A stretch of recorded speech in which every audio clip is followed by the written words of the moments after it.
Hello my dear friends, स्वागत है आपका अपने चैनल में जिसका नाम है इंग्लिश चर्चा।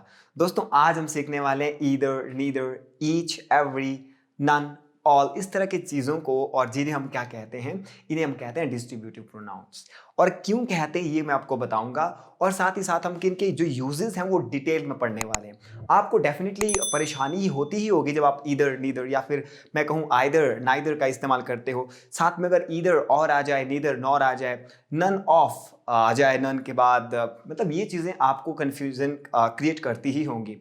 और जैसे कि यहाँ पे मैंने लिखा भी है ईदर, नीदर, ईच, एवरी।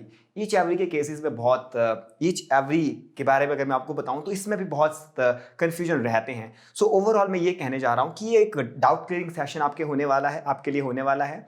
अगर आपको इंग्लिश की ज़्यादा नॉलेज भी नहीं है तब भी आप ये समझ आएंगे, राइट। अगर आप चाहे ग्रामर आपको आता हो, नहीं आता हो, आपको स्पोकन आती हो, नहीं आती हो, फिर भी आप ये समझ आएंगे बहुत ईजी तरीके से, राइट। सो चलिए शुरू करते हैं। दोस्तों जब भी मैं ईदर, नीदर, ईच, एवरी या फिर मैं कहूँ एनी वन या फिर वन, इनकी बात करता हूं तो मैं इन्हें क्या कह देता हूं, डिस्ट्रीब्यूटिव प्रोनाउंस कह देता हूं। अब क्यों कहता हूं ये मैं आपको समझाने वाला हूं। तो दोस्तों सबसे पहले मैं आपको ये बता दूं कि इनके जो यूसेज है ना, इनका जो यूज होने का तरीका है वही ये डिसाइड करता है कि ये प्रोनाउन है, एडजेक्टिव है या कोई और पार्ट है। जैसे लड़कों के नाम हो सकते हैं सेम, डेफिनेटली होते हैं, बट उनके कुछ ना कुछ उनमें डिफरेंसेस होते हैं, वही डिसाइड करते हैं कि उन्हें वो कहाँ से पर्सन है, राइट। सो हमें इनकी यूसेज देखनी है हमेशा ही, इनको कैसे सेंटेंस में यूज किया जा रहा है, फिर ही हम डिसाइड कर पाएंगे कि ये डिस्ट्रीब्यूटिव प्रोनाउन है या डिस्ट्रीब्यूटिव एडजेक्टिव है। मैंने पहले ही आपको बताया है यूसेज आसान है, यूसेज आसान है, बट आपको अगर आप यूज कर पा रहे हो तो आपको ये भी पता होना चाहिए आप ये है क्या, ये फॉर्मेशन कैसे बनी हुई है। बाकी आप देख लीजिए, अगर आपको सिर्फ यूज करना है तो मैं आपको बता दूं, अगर सबसे पहले मैं ईदर की बात करता हूं तो इसे आप दो तरीकों से यूज कर सकते हो। कैसे? और साथ ही साथ मैं बता दूं, आपको ये भी बताने वाला हूं जो कि बहुत बड़ा प्लस पॉइंट है इस वीडियो का, वो ये है कि मैं ये भी आपको बताऊंगा कि आप कहां कहां पे मिस्टेक्स कर सकते हो और कहां कहां पे लोग मिस्टेक्स करते हैं। So get ready for this mesmerising session, this is only for you guys. So guys बात करते हैं ईदर से। ईदर का मतलब, अब बहुत लोगों को इसका मतलब ही पता नहीं होता है, राइट। इसका अर्थ क्या है? अगर किसी चीज का आपको अर्थ आता है तभी आप उसको यूज कर सकते हो। तो दोस्तों ईदर का मतलब होता है दोनों, दोनों व्यक्ति, राइट। मैं दोनों से कह रहा हूं, दोनों आप समझ जाएंगे अभी। इधर का मतलब दोनों होता है, लेकिन बहुत सारे लोग सिर्फ यही मानते हैं कि इधर का मतलब दोनों में से एक होता है। अगर आप जानते हैं तो आपके अनुसार, अगर आप अच्छे तरीके से वाकिफ हैं इस शब्द से, मैं इसको अभी शब्द कह रहा हूं क्योंकि मैंने इसको वेरीफाई नहीं करवाया आपको कि क्या चीज है। तो बहुत सारे लोग सिर्फ इधर को ये मानते हैं कि इसका मतलब होता है, इसको दो चीजों के लिए इस्तेमाल किया जाता है, ये नहीं लोगों को पता होता है। सॉरी, मैं ये कह रहा हूं कि लोग सिर्फ इतना जानते हैं कि इधर को दो में से किसी एक के लिए यूज किया जाता है। बट मैं आपको ये भी बता दूं, इधर का मतलब होता है दोनों में से कोई एक, दोनों में से कोई एक या फिर दोनों के दोनों। मैं क्या कह रहा हूं, इधर का आप यूज तब करोगे जब आप दोनों में से किसी एक की बात करनी हो, समझाऊंगा, don't worry, I will make sentences as well. और या फिर दोनों की दोनों बात करनी हो, दोनों में से कोई सा एक, कोई फर्क नहीं पड़ता ये वाला वो वाला, दोनों में से कोई सा एक या फिर दोनों के दोनों, ठीक है।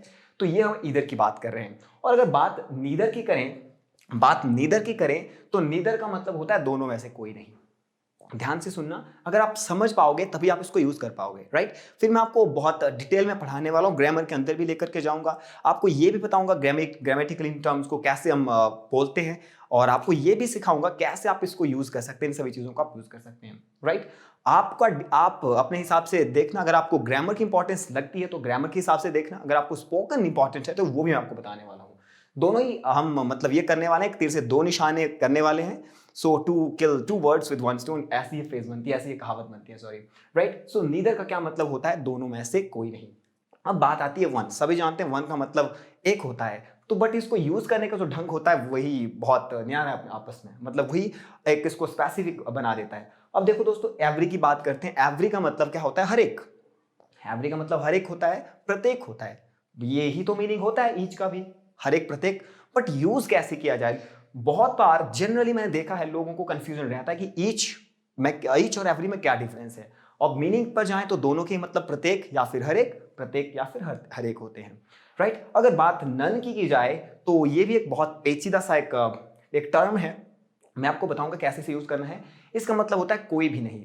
दोस्तों ध्यान से सुनिए, कोई भी नहीं, अगर मैं ये वर्ड कह रहा हूं, मैंने इन्हें ही नहीं कहा, मैंने सिंपली ये नहीं कहा नहीं, मैंने नहीं कहा है, मैंने क्या कहा है, मैंने कहा कोई भी नहीं। तो ये कोई भी नहीं क्या डिफाइन कर रहा है, आपको क्या समझ में आना चाहिए यहाँ से? आपको यहाँ से ये समझ में आना चाहिए कि यहाँ पे कुछ चीज़ों की बात की जा रही है, उनमें से कोई भी काम की नहीं है। हो सकता है वो मतलब सेंटेंस नेगेटिविटी वाला है, राइट? तो यहाँ पे क्या है, चीज़ें एक से ज़्यादा हैं। अब बताता हूं। सबसे पहले मैंने बताया आपको ईदर क्या होता है, दोनों के दोनों, यानी जो बात करने वाले दोनों के दोनों, या फिर दोनों में से कोई एक। नीदर दोनों में से कोई नहीं, वन एक। और एवरी या फिर मैं बात करूं ईच की, दोनों का ही मतलब प्रत्येक या फिर हर एक होता है। बात की नन की, तो नन का मतलब होता है कोई भी नहीं। अब सीखते हैं दोस्तों इसकी यूसेज, हम कैसे इसको अपनी भाषा में यूज करें, how to speak English while using these terms. So let's learn that thing as well. दोस्तों जब आपने ईदर के बाद ऑफ यूज करना हो, कैसे, अब मैं सिखाऊंगा आपको सेंटेंस कैसे बनाएंगे। जब आप ईदर के बाद ऑफ यूज करोगे तो ये मतलब एक तरीका, आपने जब भी ईदर को आप इस्तेमाल करने तो आप दो तरीके से कर सकते हैं। पहला तरीका क्या है, ईदर के बाद आप और कह दीजिए। क्यों कहना है, कुछ और कह नहीं सकते, ये सवालों के जवाब मैं आपको देने वाला हूं, बट आपको क्या कहना है, ईदर के बाद ऑफ कहना है। ये एक तरीका है, क्यों कहना भी समझा रहा हूं। या फिर नीदर के बाद ऑफ कहिए, नीदर के बाद ऑफ, या फिर मैंने क्या कहा, ईदर के बाद ऑफ, नीदर के बाद ऑफ, या फिर वन के बाद ऑफ, राइट। और नीचे एवरी के बाद ऑफ, और साथ में क्या कहा, ईच ऑफ। नन के बाद भी मैं ऑफ कह सकता हूं, नन ऑफ कहते हैं। दरअसल मैंने क्या कहा, either of, neither of, one of, every of, each of, none of. तो ये पहला तरीका है इन चीजों को यूज करने का। मतलब क्या होता है इसका, तो इसका मतलब होता है अगर दोस्तों किसी भी सेंटेंस में किसी भी टर्म के बाद आपको ऑफ दिखे तो एक बात जरूर समझना, वहां पे सिलेक्शन हो रही है, सिलेक्शन हो रही है। तो यहां पे ईदर के केस में दो में सिलेक्शन है, दो में से किसी की बात करनी, हो सकता है दोनों की बात की जाए, हो सकता है किसी की बात की जाए। नीदर में दोनों की बात की जानी है। तो एक बात आपको समझ में आनी चाहिए कि ईदर के बाद अगर ऑफ आ रहा है, नीदर के बाद ऑफ आ रहा है, अगर नन के बाद ऑफ आ रहा है, ईच एवरी के बाद ऑफ आ रहा है, तो मतलब कुछ चीजों में से किन्हीं कुछ चीजों की बात करने वाले हो। यानी अगर 100 लोग कहीं पे खड़े हैं, उसके बाद ऑफ का इस्तेमाल किया जा रहा है कुछ यूज करके, तो आपको यह समझ आना चाहिए कि मतलब 100 में से कुछ का कोई 100 में से कुछ लोगों ने कोई एक्टिविटी की है। मतलब आसानी से अब दूसरे तरीके से समझाता हूं, जो बहुत ही आसान तरीका है। सेंटेंस से हम समझते हैं ईदर ऑफ द बॉयज। यहां पे क्या लिखा है, ईदर ऑफ द बॉयज, मतलब लड़कों में से, लड़कों में से, ईदर ऑफ द बॉयज। अब इधर मैंने क्या कहा, दो के लिए यूज किया जाता है ईदर ऑफ द बॉयज। तो मैंने पहला मीनिंग इसका क्या बताया आपको कि आप इसको ऐसे मान सकते हो, ईदर ऑफ द बॉयज। अब इधर के बाद ऑफ कह रहा हूं तो समझ आपको आना चाहिए, अगर इधर के बाद ऑफ आए तो इसका मतलब होगा दोनों में से किसी एक ने। यानी ईदर ऑफ द बॉयज, दोनों लड़कों में से किसी एक ने। दोनों में से कैसे पता चला, ऑफ है भाई, ये ऑफ ही आपको बताने वाला है कुछ में से। ईदर ऑफ, नीदर ऑफ, दोनों में से किसी ने नहीं। ईच ऑफ, यू, आप में से किसी ने, यानी कि कुछ चीजों में से किन्हीं, मतलब लेस चीजों की बात की जा रही है, right. Every of you, right, each of two. सो क्या बता रहा हूं आपको यहां पे एक चीज समझनी है कि इधर का मतलब दो से है, दोनों मगर के बाद ऑफ आ रहा है, इसका मतलब है कि दोनों में से किसी एक ने। समझ आ गया होगा। आगे चलेंगे हम। अब बात करते हैं ईदर ऑफ द बॉयज, दोनों में से किसी एक लड़के ने। अब एक बात और आपको बता दूं, जब भी आप ईदर नीदर की बात करते हो, ईदर नीदर ईच और एवरी की बात, तो दोस्तों इसके साथ अगर आप ऑफ लगा रहे हो तो वर्ब हमेशा ही, नाउन हमेशा ही प्लूरल आएगी। अगर ऑफ का इस्तेमाल आप कर रहे हैं तो यहां पे एस लगना है, मतलब ये वाला एस, हमेशा याद रखो। तो कैसे बनेगा sentence, either of the boys, either of the girls, either of the ladies, either of the man, either of the boys, either of the pens. मतलब क्या होगा, ऑफ लग रहा है तो मतलब मैं, दोनों में से, राइट। ईदर के बाद अगर ऑफ लग रहा है तो दोनों में से एक की बात हो रही है। अब क्या कहा मैंने, एक बात और आपको बतानी है, वो ये है कि ईदर ऑफ द, ऑफ ने तो बता दिया कि इसके बाद प्लूरल नाउन आनी है, यानी एस लगना है। लेकिन अब आगे ऑप्शन में आपको दिख भी रहा होगा इज और आर। सेंटेंस पढ़ता हूं, either of the boys is/are lazy। दोस्तों ध्यान से सुनो, सेंटेंस क्या है, दोनों लड़कों में से किसी एक ने, दोनों लड़कों में से कोई एक लड़का लेजी है, कोई एक लड़का लेजी है। क्योंकि ऑफ लग रहा है मतलब एक की तरफ निशान इशारा किया जा रहा है। Either of the boy is आएगा, इज लेजी, दोनों में से कोई एक लड़का लेजी है, लेजी है, बहुत सारे होते तो है नहीं कहा जाता, लेजी है कहा जाता। सारे लड़के लेजी हैं, दोनों लड़के लेजी हैं, कुछ अलग तरीके से सेंटेंस बनता है, राइट। तो क्या कहा, either of the boy is, either of the boys, S लगना है, ऑफ के बाद एस लगना है, यानी नाउन को आपने जो पर्सन की बात की जा रही है उसको एस में तब्दील करना है। उसके बाद जो हेल्पिंग वर्ब होगी इज, एम आर होगा, वॉज वर्ब होगा, हैज हैव होगा, उनमें से सिंगुलर थिंग्स को, थिंग को आपने यूज करना है, सिंगुलर हेल्पिंग वर्ब को आपने यूज करना है। तो गलती कहाँ हो सकती है माय डियर फ्रेंड्स, पहला चांस आप गलती कर सकते हो इधर के बाद आप ऑफ तो आपने इस्तेमाल कर दिया, ऐसा आपने इस्तेमाल नहीं किया, ठीक है, मिस्टेक नंबर 1। सेकंड मिस्टेक, आपने ईदर ऑफ द बॉयज लिख लिया, ईदर ऑफ द लेडीज लिख लिया, ईदर ऑफ द गर्ल्स लिख लिया, उसके बाद आपने आर कहा। ऐसा भी पॉसिबल नहीं है। जब भी आप ईदर, नीदर, ईच, एवरी की बात करो, इसके बाद हमेशा सिंगुलर हेल्पिंग वर्ब आप इस्तेमाल करोगे। सिंगुलर मतलब इज, सिंगुलर मतलब वॉज, सिंगुलर मतलब हैज। ऐसी वर्ब जो सिंगल पर्सन के साथ यूज की जाती है वही होती है सिंगुलर वर्ब। तो ध्यान से समझना। तो मैंने क्या बताया, मिस्टेक, पहली मिस्टेक कहां हो सकती है, आपने इधर के बाद ऑफ तो इस्तेमाल किया, द भी किया, द भी आता है इसके बाद, लेकिन आपने इस वर्ब को, इस नाउन को प्लूरलाइज नहीं किया। तो यहाँ पे इसके साथ आपको प्लूरलाइजेशन करनी है। आपने कहना है इधर ऑफ द बॉयज, इधर ऑफ द गर्ल्स, इधर ऑफ द लेडीज, इधर ऑफ द पेन्स, इधर ऑफ द टेबल्स, दोनों में से कोई एक, दोनों में से कोई एक मतलब है, राइट। और उसके बाद क्या करना है, वर्ब सिंगुलर ही यूज करनी है। तो क्या यहाँ पे आएगा, ध्यान से सुनना, either of the boys is lazy. लगता क्या है कि यहाँ पे बॉयज है तो भाई आगे आर आएगा, नहीं, यही सोचते हैं सभी लोग और कहते भी ऐसा है, जो कि ग्रामेटिकली इनकरेक्ट है, अच्छा नहीं माना जाता है। मतलब तो आप इंग्लिश बोलना चाहते हैं या अच्छी इंग्लिश बोलना चाहते हैं, आप डिसाइड कीजिए। अगर आप अच्छी इंग्लिश बोलना चाहते हैं तो आपको either of the boys is lazy कहना है, either of the ladies is coming कहना है, either of the student is singing, मतलब एस लगाना है। वर्ब सिंगुलर लेकिन नाउन प्लूरल ऑफ के बाद। ऑफ के बाद प्लूरल नाउन कह रहा हूं, ना कि ईदर के बाद डायरेक्टली। ऑफ के बाद आपने एस लगाना है, मैंने आपको एक्सप्लेन कर भी दिया है, इसको प्लूरलाइज करना है, ठीक है। अब देखो आपको ये सारी चीजें आसान हो जाएंगी। तो हम क्या देख रहे हैं, सिलेक्शन कर रहे हैं, दो में से किसी एक की बात कर रहे हैं। नीदर ऑफ, ऑफ के अगर ऑफ इस्तेमाल हो रहा है तो समझ आओ दोनों में से एक की बात हो रही हो। नीदर ऑफ द गर्ल्स, देखो यहाँ पे एक मिस्टेक है, नीदर ऑफ द गर्ल, एकदम से नजर पड़ी और मैं रुक गया, नीदर ऑफ द गर्ल हो ही नहीं सकता क्योंकि ऑफ लग गया है। ऑफ का इस्तेमाल अगर किया जा चुका है तो यहाँ पे एस का इस्तेमाल किया जाना चाहिए। पहले बताया सिलेक्शन हो रही है, किस में से, कितनों में से, एक से ज्यादा में से आप चूज करते हो हमेशा। 5 आउट ऑफ 10, अरे भाई जब मार्क्स स्कूल में आते हैं तो क्या कहते हैं, ही गॉट 75% आउट ऑफ 100%, ठीक है, ऐसे कहते हैं ना। मेरी 5 ड्रेसेस खराब है आउट ऑफ 10 ड्रेसेस, इस तरीके से कहते हैं, मतलब कुछ में से कुछ हिस्सा। तो अगर ये इस्तेमाल, अगर इस तरह का हम पैटर्न यूज करते हैं तो हम ऑफ का इस्तेमाल करते हैं, ठीक है। सो आजकल ये बात अमूमन है, अक्सर लोग कहते हैं he got only 25% of 100%, he got fell off 100%, यानी कि कुछ हिस्सा कुछ में से, तो छोटा ही ऑब्वियसली होता है वो, right. So neither of the girl क्या आएगा, नीदर ऑफ द गर्ल्स, उसके बाद ऑफ के साथ ऑफ का इस्तेमाल किया तो एस लगना है, तय है, ठीक है। उसके बाद सिंगुलर वर्ब यानी वॉज, क्लियर हो चुका होगा। Neither of the girls was happy, क्योंकि दोनों की शादी हो गई है, कब, 18 साल की उम्र में, तो खुश नहीं है, वो पढ़ना चाहती, दोनों ही लड़कियां, बात दोनों की है। मैंने पहले लिखा है ईदर के बाद टू, यहाँ पे नीदर के बाद टू, बात दो की हो रही है, फाइन।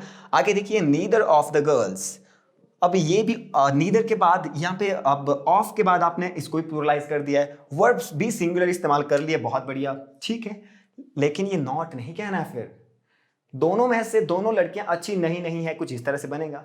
मतलब नीदर अपने आप में बताता है नेगेटिविटी, दोनों में से अच्छी लड़की, दोनों में से हाँ कोई भी लड़की वहां नहीं थी, मतलब दोनों में से कोई भी लड़की वहां नहीं थी, तो नॉट कहने की जरूरत नहीं है। नीदर ही नेगेटिविटी शो कर रहा है, नीदर ही बता रहा है कि neither of the girls was happy, was के बाद हैप्पी, या फिर neither of the girls was there, of के बाद वर्ब को वर्ब यानी हेल्पिंग वर्ब सिंगुलर इस्तेमाल करनी है।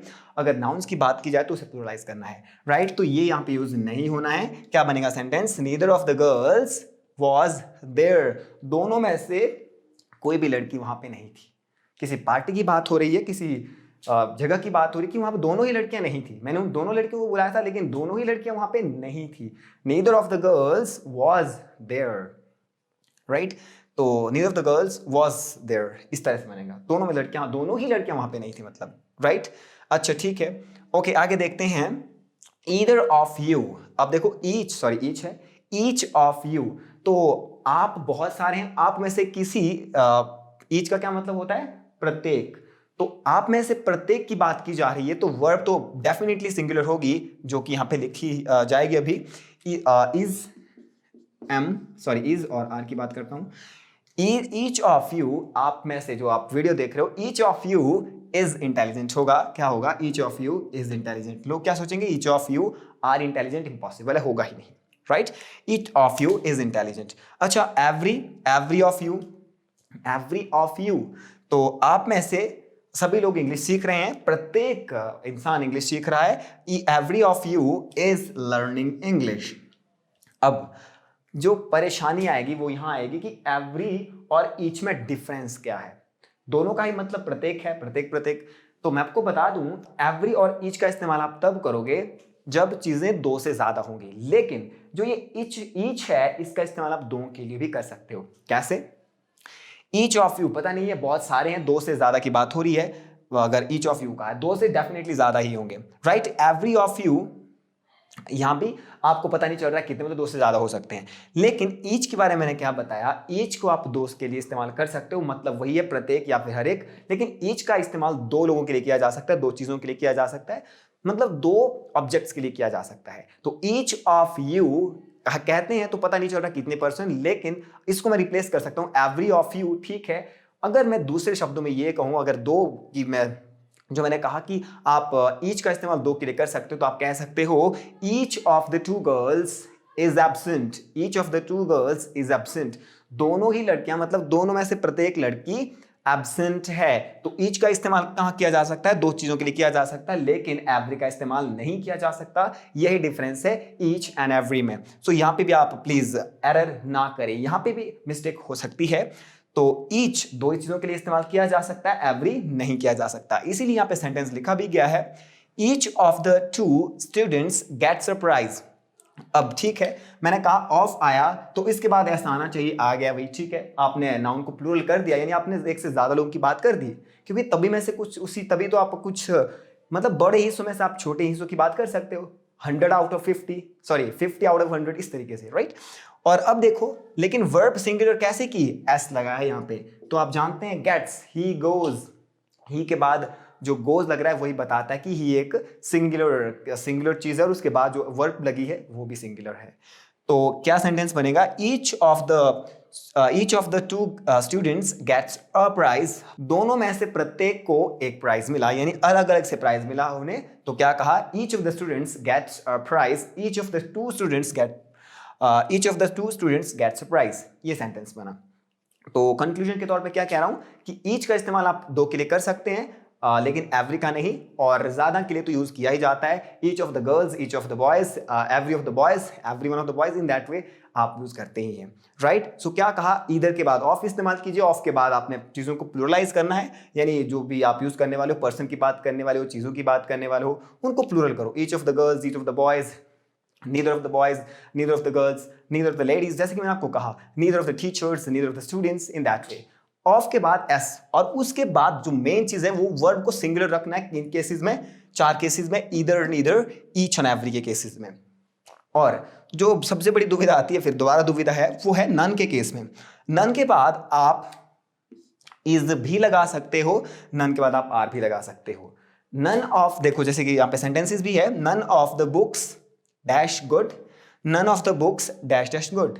तो क्या लिखा जाए? तो दोस्तों ध्यान दो, अब देखो मैंने नन के बाद नन ऑफ द बुक्स कहा है, एस मैंने यहाँ पे लगाया है, तो आपको समझ आना चाहिए यहाँ पे नन ऑफ द बुक्स, इसके बाद आप क्या इस्तेमाल करोगे? Are, right? None of the books are good. किताबों में से कोई भी किताबें अच्छी नहीं थी, मतलब सबकी बातें, आर की बात कर रहे हैं ना? हाँ, किताबों में से कोई भी किताबें अच्छी नहीं हैं, एक से ज्यादा हैं कहा है, मतलब बिंदी लगी है के ऊपर, राइट? अगर मैं ऐसा कहूं none of the book is good, none of the book is good, तो इसका मतलब क्या है? किताबों में से कोई भी किताब अच्छी नहीं है कह रहा हूं। स्क्रीन पे भी देखना, आपको कहीं ना कहीं स्क्रीन में शो किया जा रहा है, राइट? हाँ देखिए स्क्रीन पे, अगर मैं हैं कह रहा हूं, किताबों में से कोई भी किताबें अच्छी नहीं हैं, इसका मतलब किताबें ज्यादा हैं, सारी की सारी बेकार किताबें, कोई भी अच्छी नहीं है, ठीक है? अगर मैं ये कह रहा हूं किताबों में से एक भी किताब अच्छी नहीं है कह रहा हूं उस कंडीशन में, तो आपको समझ आना है कि अगर हिंदी में है आ रहा है, बिंदी नहीं है, तो इस का इस्तेमाल करो, सिंगुलर वर्ब का इस्तेमाल करो। अगर हिंदी में है कहा जा रहा है तो उसका मतलब है कि आपको इसको कैसे यूज करना है, इसके साथ आपको प्लूरल वर्ब का इस्तेमाल करना है। और इंग्लिश में none of the books are good, none of the book is good, none of the boys are my friend, none of the boy is my friend. समझ चुके होंगे। तो ईच, एवरी, ईदर, नीदर के बाद of का इस्तेमाल करते हुए आपने एस का इस्तेमाल करना है नाउन्स के साथ, यानी चीजों के साथ, पर्सन्स के साथ। वर्ब्स हमेशा ही सिंगुलर होंगी, लेकिन बात अगर नन की जा रही है तो नन के बाद ऑफ का इस्तेमाल करते हुए आप दोनों ही चीजों को चेंज कर सकते हैं, यानी कि आप वर्ब को भी और नाउन को भी चेंज कर सकते हैं, बट चीजें सेम होनी चाहिए। अगर आपने नाउन यानी कोई पर्सन, किसी चीज की बात की है, वो एक से ज्यादा है, तो आगे आपको आर कहना है, वर कहना है, हैव कहना है। लेकिन अगर चीजें सिंगल हैं, बुक सिंगल है, सिंग की बात की, तो आगे भी सिंगल की बात करनी है, यानी सिंगुलर वर्ब इस्तेमाल करनी है, राइट। तो ये तो था पहला पार्ट कि आप इधर नीदर, वन या फिर मैं ईच, एवरी, नन का इस्तेमाल आप कैसे करोगे, तो आपको समझ आ चुका है। लेकिन दूसरा यूज, अच्छा एक बात और, वो ये है कि दोस्तों अगर आपको ऐसी कंस्ट्रक्शन मिले, neither of, the neither of, इस तरह की कंस्ट्रक्शन आपको मिले, तो समझ आओ ये क्या है। नीदर ऑफ, इस तरह की कंस्ट्रक्शन आपको मिले, neither of, neither of, neither of, each of, every of, right, each of, none of, तो समझ आओ बात हो रही है डिस्ट्रीब्यूटिव प्रोनाउन की। किसकी बात हो रही है? डिस्ट्रीब्यूटिव प्रोनाउन की। कैसे पता चला प्रोनाउन है? पहले ही बताया था कि प्रोनाउंस नाउन्स को क्या करते हैं, रिप्लेस करते हैं, तो पर्सन की तो बात ही नहीं की है यहाँ पे, है ना। तो ये क्या हुआ, ये हुई प्रोनाउंस। ये क्या हुए, जो एग्जांपल मैं आपको दे रहा हूँ, ये सारे की सारे किसके एग्जांपल हैं? प्रोनाउंस के। अगर नीदर के बाद ऑफ आए, ईच के बाद ऑफ आए, एवरी के बाद ऑफ आए, नन के बाद ऑफ आए, तो समझ आओ बात हो रही है डिस्ट्रीब्यूटिव प्रोनाउन की। किसकी? डिस्ट्रीब्यूटिव प्रोनाउन की। वन के बाद ऑफ आए तो distributive pronoun. One of the boys is my friend, लड़कों में से एक मेरा दोस्त है। One of the boys is my friend, लड़कों में से एक दोस्त, लड़कों में से कोई एक मेरा दोस्त है, राइट। एवरी ऑफ, तो ये भी क्या है? डिस्ट्रीब्यूटिव प्रोनाउन है। ईच ऑफ, ये भी डिस्ट्रीब्यूटिव प्रोनाउन है। क्यों? क्योंकि इसके बाद आप ऑफ का इस्तेमाल कर रहे हो। तो दोस्तों अब बात करते हैं डिस्ट्रीब्यूटिव प्रोनाउंस की। तो हम सबसे पहले डेफिनेशन की बात करना चाहेंगे, जो हम खुद से बनाने वाले हैं। तो दोस्तों आप देखिए आपने क्या किया यहाँ पे, आपने कुछ लोगों की बात की बट वो ज्यादा है, चीजों की बात की बट एक से ज्यादा है। तो समझ आइए कि इसमें आप कलेक्शन की बात करने वाले हो, लेकिन कलेक्शन से अगर पर्टिकुलरली कहें, कलेक्शन में आप मेंबर्स की बात करने वाले हो सेपरेटली। सो डिस्ट्रीब्यूटिव प्रोनाउन क्या होता है? Distributive pronoun is a pronoun in which we talk about members of a collection but separately. जब हम members की बात करते हो but separately, तो दोस्तों देखो यहाँ पे प्रत्येक, सभी की बात कर रहे हैं members की, लेकिन प्रत्येक मतलब separate होकर के कर रहे हैं। Either सभी की कर रहे हैं, दोनों की कर रहे हैं, लेकिन separate होकर के, right? वैसे ही neither में भी, of one में भी, तो हर जगह none of। तो बात तो कलेक्शन की हो रही है, उसके मेंबर्स की हो रही है, लेकिन सेपरेटली हो रही है। उसके अंदर जो मेंबर है उनकी आप सेपरेटली बात कर रहे हो, तो वही होता है distributive pronoun. Distributive pronoun is a pronoun which tell us about the member of a collection but separately, individually. आप समझ चुके होंगे। दोस्तों अब बात करते हैं इसके सेकंड पार्ट की। नीदर के बाद अगर नाउन आ रही है, neither boy, neither girl, either girl, इस तरीके से, एवरी लेडी, एवरी बॉय, इस तरीके से, ईच बॉय, तो उस तरीके से आप सेंटेंसेस कैसे बनाएंगे। और सीखते हैं नीदर नॉर का कॉम्बिनेशन, इधर और का कॉम्बिनेशन, तो वहां पे आप सेंटेंसेस कैसे बनाने वाले हैं ये सीखते हैं।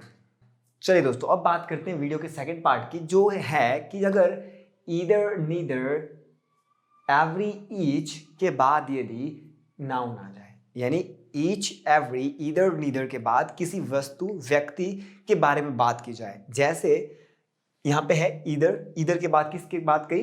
किसके बात कही? लड़के की बात की, बॉयज है या बॉय देख लेंगे। लेकिन इसके बाद हमने क्या, इसके बाद हम क्या इस्तेमाल कर रहे हैं? कोई नाउन। यहाँ पे भी देखो ईदर के बाद कोई नाउन, यहाँ पे भी नीदर के बाद लड़की यानी कोई नाउन, ईदर, नीदर, एवरी के बाद कोई नाउन।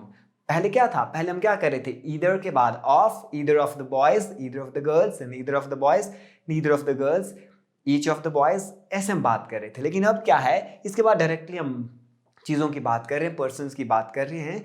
तो हम क्या कर रहे हैं? हम ईदर बॉय, नीदर पैन, इस तरह से हम कुछ बात करने वाले हैं। अब देखेंगे ईदर बॉयज होना है कि ईदर बॉय होना है, राइट।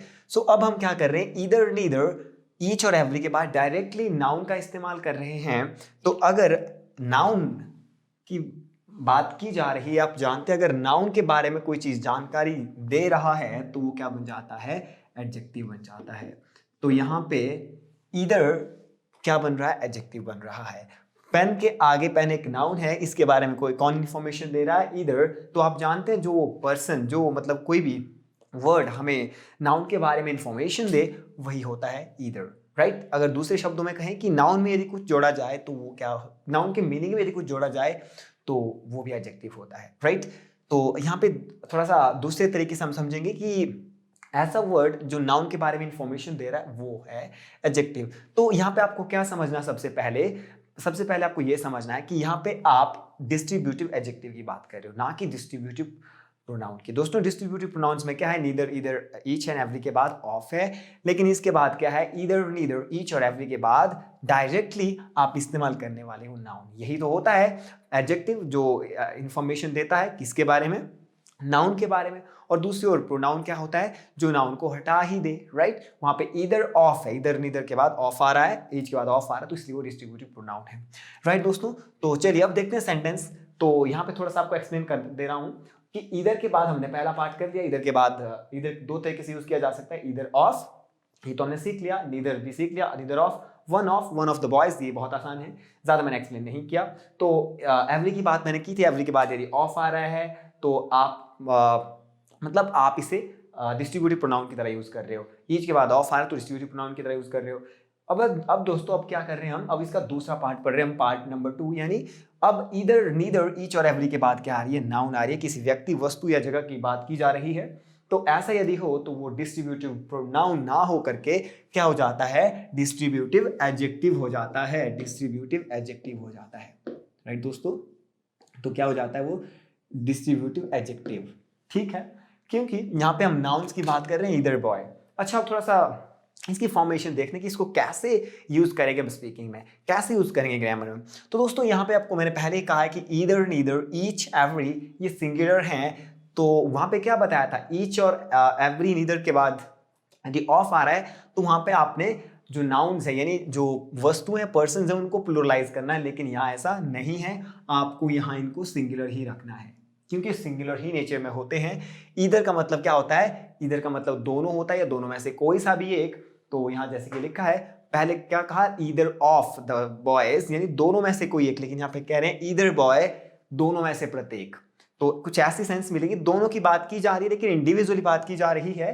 तो आप समझते हैं कि अगर बहुत सारे पर्सन हो लेकिन इंडिविजुअली बात की जानी हो तो वहां पे आपको सिंगुलर हेल्पिंग वर्ब इस्तेमाल करनी है।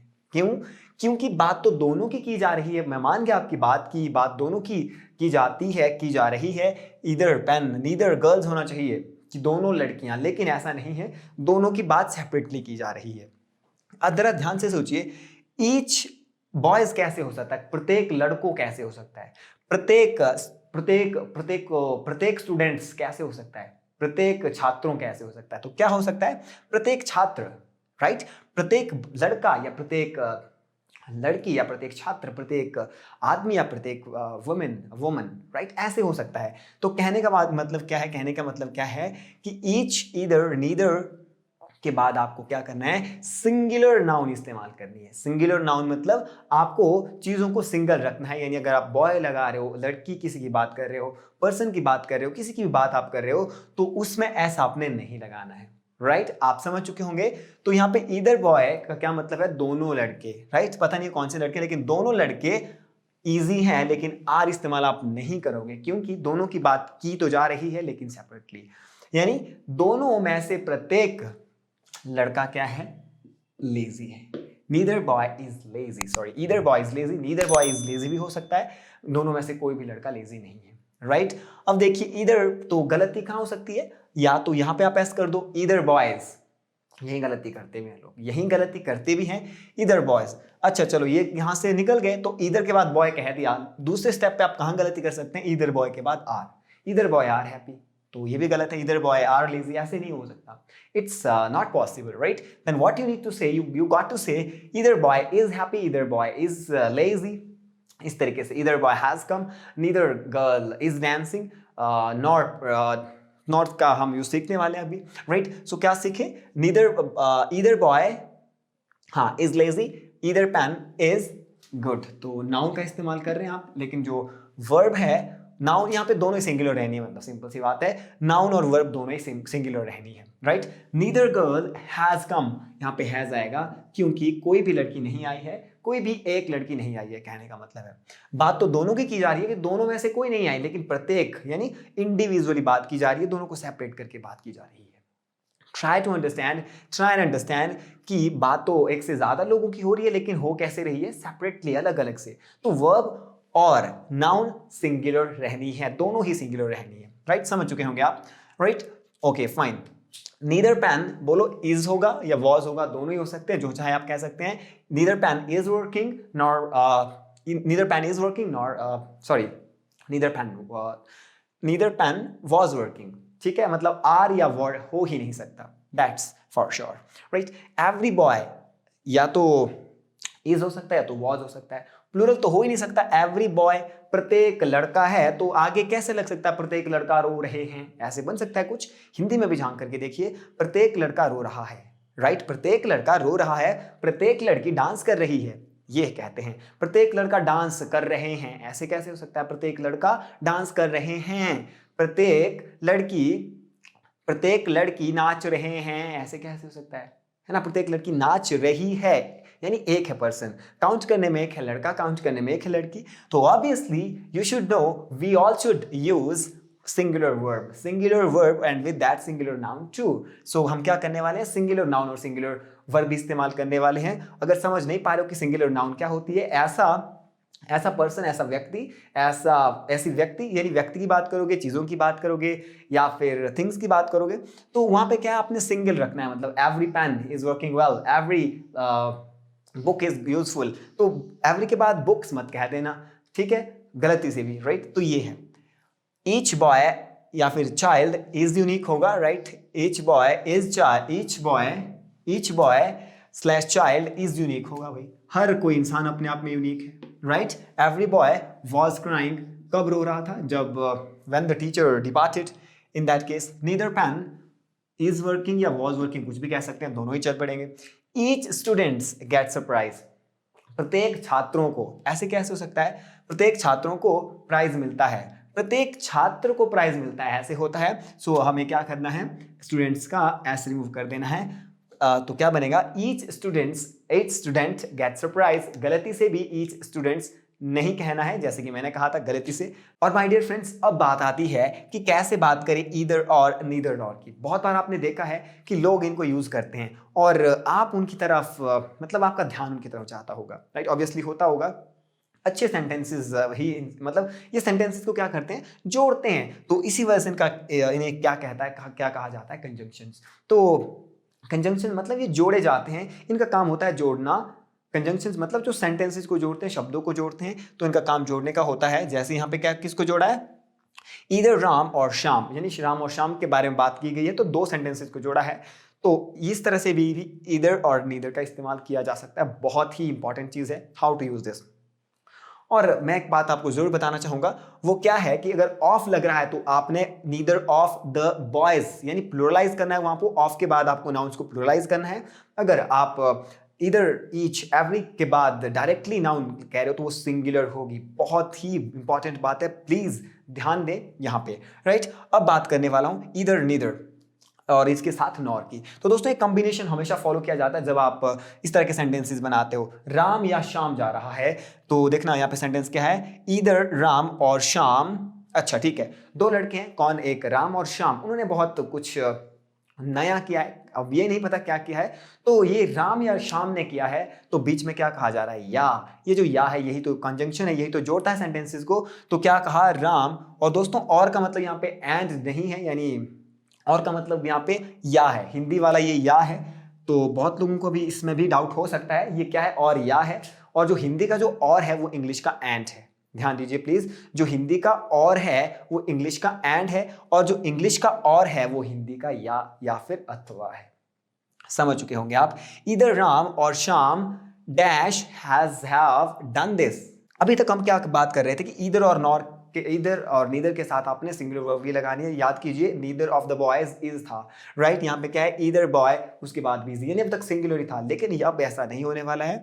आपको क्या देखना है, ईदर राम और श्याम, दो लड़के हैं यहाँ पे, राम और श्याम, उन्होंने कुछ किया, अच्छा काम ही किया है। ईदर राम और श्याम हैज या हैव डन दिस, राम या श्याम में से किसी ने किया है।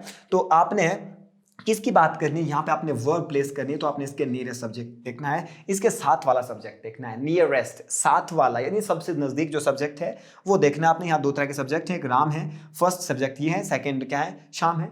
तो आपने क्या करना है, जो आप वर्ब फिल करने वाले, वर्ब कहने वाले, उसके साथ वाला सब्जेक्ट देखना है। तो क्या कहोगे, नी ईदर राम और श्याम, तो यहाँ पे तो फर्क नहीं पड़ता है, दोनों ही इज हैं, तो इज कहोगे आप, हैज कहोगे, राइट। अब हिंदी में भी झांक करके देखते हैं, राम या श्याम ने ये किया है, तो किसी एक ने किया है, राम या श्याम ने, तो हैज ही लगना है। राम और ईदर राम और श्याम हैज डन दिस। तो इंग्लिश में कैसे समझेंगे, ग्रामेटिकली कैसे समझेंगे, आपने वर्ब के नियरेस्ट सब्जेक्ट देखना है, उसके साथ उसके अकॉर्डिंग ही आप यहाँ पे वर्ब फिल करोगे, राइट। जैसे कि नीचे वाले सेंटेंस में आप देखोगे, ईदर राम और his teachers dash is coming या फिर आर कमिंग, ये कुछ इस तरह से यहाँ पे आने वाला है। या राम आ रहा है, राम आ रहा है, या उसके टीचर्स आ रहे हैं, राम आ रहा है या उसके टीचर्स आ रहे हैं। तो ईदर राम और his teachers is slash are coming, क्या बनेगा। तो आपने क्या देखना है my dear friends, just look about, just try to find out the nearest subject. Nearest subject क्या है, हिज टीचर्स प्लूरल हैं, तो यहाँ पे आप क्या लगाओगे, आर कमिंग होगा। अब जरा हिंदी में झांक करके देखते हैं, सेंटेंस देखते हैं क्या बना, ईदर राम और हिज टीचर्स आर कमिंग होगा। नियरेस्ट सब्जेक्ट क्या है, टीचर्स हैं। अब जरा हिंदी में झांक करके देखते हैं, राम या फिर उसके टीचर्स आ रहे हैं, मैंने कहा था हैं बताता है बहुत सारी चीज़ों को, है नहीं कहा, हैं, यानी बहुत सारी चीज़ें। राम या फिर उसके टीचर्स आ रहे हैं, तो हैं, तो आप आर यहाँ पे यूज कर रहे हो, यानी प्लूरल वर्ब इस्तेमाल करोगे। अगले वाले सेंटेंस में देखते हैं, ईदर टीचर्स और राम डैश कमिंग वॉज या वर कमिंग, तो क्या होगा यहाँ पे, ईदर टीचर्स, तो हमें टीचर्स से कोई लेना देना नहीं है, हमने क्या देखना है, वर्ब के नियरेस्ट का सब्जेक्ट, तो वो क्या है, राम है। ईदर टीचर्स और राम वॉज कमिंग होगा, राइट, ऑब्वियसली वॉज कमिंग होगा।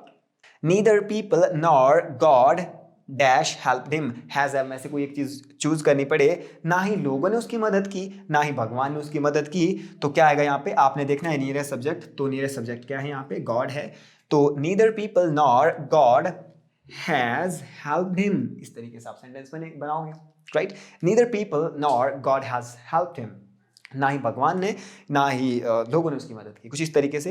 हिंदी में भी झांक करके देख सकते हैं, ना ही लोगों ने ना ही भगवान ने उसकी मदद की, तो भगवान जो सब्जेक्ट है वो नियरेस्ट सब्जेक्ट है, यानी हम वहाँ से भी आइडेंटिफाई कर सकते हैं। नीदर डॉक्टर्स नॉर टीचर्स, तो देखो माय डियर फ्रेंड्स, यहाँ से वही नियरेस्ट सब्जेक्ट देखना है। तो नियरेस्ट सब्जेक्ट क्या है, neither teachers nor, neither doctors nor teachers was were, में से फिल करते हैं, तो क्या आएगा, neither doctors nor teachers are, क्योंकि दोनों जगह ही एस लगा है, तो यहाँ से आप कंफ्यूजन में ना पड़े, क्योंकि हमने देखना है नियरेस्ट सब्जेक्ट किसके, जहाँ पे वर्ब कहनी है उसके नियरेस्ट सब्जेक्ट देखना है, तो आप यहाँ की बात करोगे, राइट। लास्ट सेंटेंस है, neither Harsha nor her friends have come, ना ही हर्षा आई है ना ही उसके दोस्त आए हैं, तो हर्षा ना ही उसके दोस्त आए, राइट। कैसे कहोगे, आए, तो लास्ट में क्या है, हर फ्रेंड्स की बात हुई, आए मतलब एक से ज्यादा है, तो अगर एक की बात कही जाती तो आई कहा जाता, लेकिन आए, हर्षा नहीं आए ना ही उसके दोस्त आए, तो आप यहाँ पे क्या वर्ब इस्तेमाल करोगे, नियरेस्ट सब्जेक्ट देखिए, और ऐसे भी आप प्लूरल वर्ब यूज करने वाले हो, प्लूरल हेल्पिंग वर्ब। तो क्या बना, neither Harsha nor her friends have come. तो दोस्तों नीदर नॉर या फिर ईदर के स्ट्रक्चर में आपने क्या देखना है, नियरेस्ट सब्जेक्ट किसके, वर्ब का, वर्ब के साथ वाला सब्जेक्ट देखना है। अगर हिंदी से आप ले रहे हो तो हिंदी से आप सेंस ले रहे हो तो बहुत ही आसान है। तो क्या बनता है, राम या श्याम आ रहा है, राम या उसके टीचर्स आ रहे हैं लास्ट में कहा, यानी से ज्यादा है, तो आप प्लूरल वर्ब लगाइए, बहुत ही आसान है समझना। सो ये था कंक्लूजन के तौर पे कि आप जब नीदर नॉर और ईदर और का कॉम्बिनेशन देखोगे तो आपने जो वर्ब है उसके नियरेस्ट सब्जेक्ट देखना है। हिंदी से आइडेंटिफाई कर रहे हो तो रहा है, रही हैं, इससे भी आइडेंटिफाई कर सकते हैं। राम आ रहा है या उसके दोस्त आ रहे हैं, ऐसा सेंटेंस ये राम या फिर उसके दोस्त आ रहे हैं, लास्ट में किसकी बात की, आ रहे हैं, दोस्तों की बात की, तो वहां पे ऑब्वियसली आर आना है। दोस्त आ रहे हैं या राम आ रहा है तो लास्ट में किसकी बात की, राम की बात की, तो ऑब्वियसली सिंगुलर वर्ब आनी है, राइट। ठीक है। टीचर्स टीचर्स खेल रहे हैं या फिर डॉक्टर खेल रहा है, लास्ट में किसकी बात की, नियरेस्ट मतलब सेंस किसकी आई, डॉक्टर खेल रहा है, तो इसकी बात आई डॉक्टर की रहा है, तो यानी सिंगुलर वर्ब इस्तेमाल करोगे, बहुत ही आसान है, तो ऐसे आप यूज कर सकते हो।